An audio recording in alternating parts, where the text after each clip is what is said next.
आपसे पिछले वीडियो में बताया था कि नक्सलवाद की शुरुआत पश्चिम बंगाल के नक्सलबाड़ी गांव से हुई थी और इसकी शुरुआत करने वाले थे चारू मजूमदार और कानू सान्याल ने 1967 में नक्सलवाद की शुरुआत की थी। लेकिन वक्त के साथ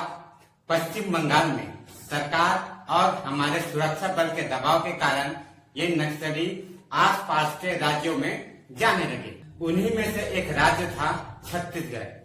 छत्तीसगढ़ राज्य में एक इलाका है बस्तर, जहाँ पर बहुत ही घने घने जंगल पाए जाते हैं और बस्तर के राजा थे श्री प्रवीण चंद्र भंजदेव जी, जिन्हें बस्तर के भोले भाले आदिवासी अपने भगवान की तरह पूजते थे और प्रवीण चंद्र जी भी आदिवासियों से बहुत ही प्यार करते थे और हमेशा उनके हित के बारे में सोचते थे। लेकिन कांग्रेस सरकार द्वारा एक गलत फहमी हो जाती है और उसी गलत फहमी के कारण तत्कालीन कांग्रेस की सरकार प्रवीण चंद्र भंजदेव के महल पर पुलिस को भेज देती है और पुलिस प्रवीण चंद्र महाराज के महल पर हमला कर देती है, जिससे प्रवीण चंद्र जी की मौत हो जाती है। जैसे कि मैंने आपसे कहा था कि यहाँ के बस्तर के आदिवासी प्रवीण चंद्र भंजदेव जी को बहुत ही सम्मान करते थे और उनकी भगवान की तरह पूजा करते थे। वैसे भी बस्तर के आदिवासी कांग्रेस के अत्याचार को अभी तक भूले भी नहीं थे। अब ऐसे में जब उनके पास महाराजा प्रवीण चंद्र भंजदेव जी की मृत्यु की खबर पहुंचती है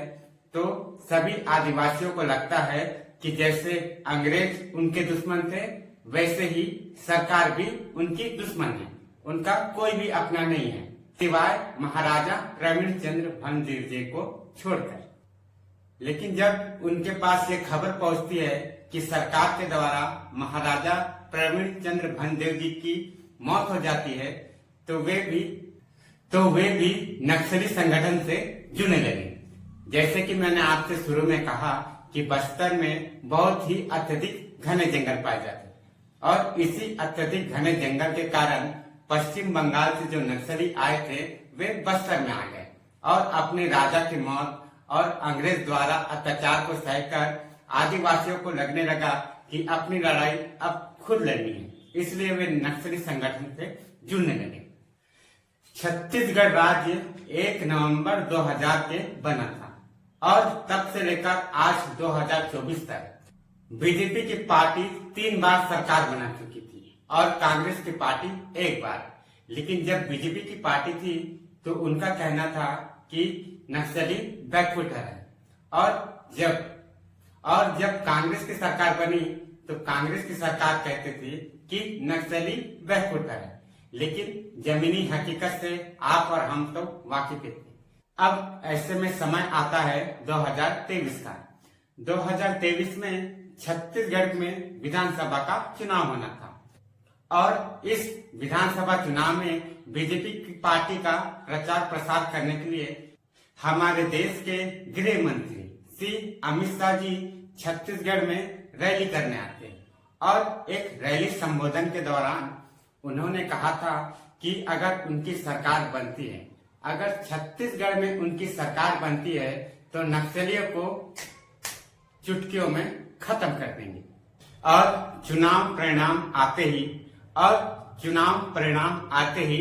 छत्तीसगढ़ में बीजेपी की पार्टी जीत जाती है और छत्तीसगढ़ में बीजेपी की सरकार बन जाती है। अब बीजेपी की पार्टी तो छत्तीसगढ़ में बन जाती है, लेकिन अमित शाह जी के द्वारा दिए गए बयान में जब उन्होंने कहा था कि छत्तीसगढ़ में नक्सलियों को चुटकियों में खत्म कर देते, अब इसे पूरा करने की पारी अब सरकार की थी। केंद्र सरकार के दबाव के कारण छत्तीसगढ़ राज्य की सरकार और पुलिस बहुत ही आक्रामक रुख अपनाती है और नक्सलियों पर बहुत ही आक्रामक रुख अपनाते हुए आए दिन हर 2-3 दिन में नक्सलियों के मारे जाने की सूचना हमें मिलती है। बात करें 20 जून 2024 तक हमारे जवान 141 नक्सलियों को ढेर कर दिया है और यह बहुत ही बड़ा आंकड़ा है और अभी तक हमारे जवानों द्वारा 503 नक्सलियों की गिरफ्तारी भी हुई है और 437 नक्सलियों ने भी आत्मसमर्पण कर दिया, जिससे अब हमें यही लग रहा है कि नक्सली अब बैकफुट करें। सरकार के अनुसार 2.5 दशक तक लंबा समय आतंक में बिताने के बाद अब आदिवासियों के चेहरे पर मुस्कान है और जो जगरगुंडा, अरनपुर, सिलगेर, तर्रेम, चिंतलनाथ और ताड़मेटला की तस्वीरों पर हमें बदलाव देखने को मिल रहा है, जहां पर अब सरकार की विभिन्न योजनाएं पहुंच रही है और वहां के आदिवासियों को मूलभूत सुविधाएं भी मिल रही है, जैसे बच्चों की शिक्षा, गरीबों को राशन, बाकी सभी मूलभूत सुविधा वहां के आदिवासियों को मिल रही है। अब धीरे धीरे बस्तर की तस्वीर भी बदल रही है, जिसमें अब हमें आतंकियों की कोई भी घटना सुनाई नहीं देती है। बाकी अब तो हमें ये सुनाई देता है कि हमारे जवान अब नक्सलियों पर कितने हावी हो रहे हैं। उनके सूचना तंत्र को एकदम से ध्वस्त करते हुए उनके मांग पर नक्सलियों का गढ़ कहे जाने वाले एरिया में जा रहे हैं और वहां पर नए नए कैंप स्थापित कर रहे हैं। अब ये सभी चीजें हम जानकर हम इतना तो कह सकते हैं कि नक्सली वाकई में अभी बैकफुट है। 5 महीने में, सरकार बनते ही 5 महीने में हमारे पुलिस के जवानों द्वारा 161 दिन में 141 माओवादियों को हमारे जवानों द्वारा ढेर कर दिया जाता है और हमें 2-3 दिन में ये खबर हमेशा मिलती है कि आज जवानों ने नक्सलियों को ढेर कर दिया है। जैसे बीते दिनों कांकेर में हमारे जवानों के द्वारा 29 नक्सलियों को मौत के घाट उतार दिया जाता है, जिसमें बड़े बड़े लीडर भी थे और उनके पास ऑटोमेटिक वेपन, राइफल और बहुत से बंदूकें थी। और बीजापुर में भी हमारे जवानों के द्वारा 12 नक्सलियों को ढेर कर दिया जाता है और अभी 3 दिन पहले भी हमारे जवानों द्वारा 3 महिला माओवादियों समेत 8 नक्सलियों को भी हमारे जवानों द्वारा मौत के घाट उतार दिया जाता है। अब आए दिन हम तो ये न्यूज हमेशा सुन ही रहे हैं, हर 2-3 दिन में ये न्यूज हमें सुनाई देता है कि आज हमारे जवानों द्वारा इतने नक्सलियों को ढेर कर दिया गया है। अब ये जमीनी हकीकत से तो हम सभी आप वाकिफ हैं कि हमारे जवान आजकल कितने बहादुरी के साथ नक्सलियों को बिना अपना कुछ नुकसान उठाए उनको बहुत ही नुकसान पहुंचा रहे हैं। जिस प्रकार हमारे जवान नक्सलियों के सूचना तंत्र को ध्वस्त करते हुए उनके एरिया में जा रही है और उनके संतरियों को मात देते हुए उनको चारों तरफ से घेरते हुए ताबड़तोड़ उन पर मुठभेड़ कर रही है और हमारे जवानों को बिना नुकसान उठाए सफलता भी मिल रही है। तो इस जमीनी हकीकत से तो अब हमें यही लगता है कि नक्सलवादी अब बैकफुट पर है और बैकफुट पर हो भी क्यों ना। मध्य इलाके में नागेश बोलने वाले एक बहुत ही बड़े नक्सलवादियों को भी और उनके पत्नी को भी हमारे पुलिस के जवानों द्वारा ढेर कर दिया गया है। इससे नक्सलियों में आतंक फैल गया है। अब हमें सुनाई देता है कि नक्सली हैदराबाद जाकर या आंध्र प्रदेश जाकर सरेंडर कर रहे हैं या फिर विशाखापट्टनम में जाकर सरेंडर कर रहे हैं। ये खबर हमें न्यूज के माध्यम से मिलते रहती है,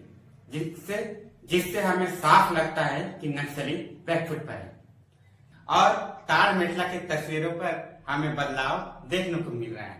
जहां पर अब सरकार की विभिन्न योजनाएं पहुंच रही है। अब धीरे धीरे बस्तर की तस्वीर भी बदल रही है, जिसमें अब हमें आतंकियों की कोई भी घटना सुनाई नहीं देती है। बाकी अब तो हमें ये सुनाई देता है कि हमारे जवान अब नक्सलियों पर कितने हावी हो रहे हैं।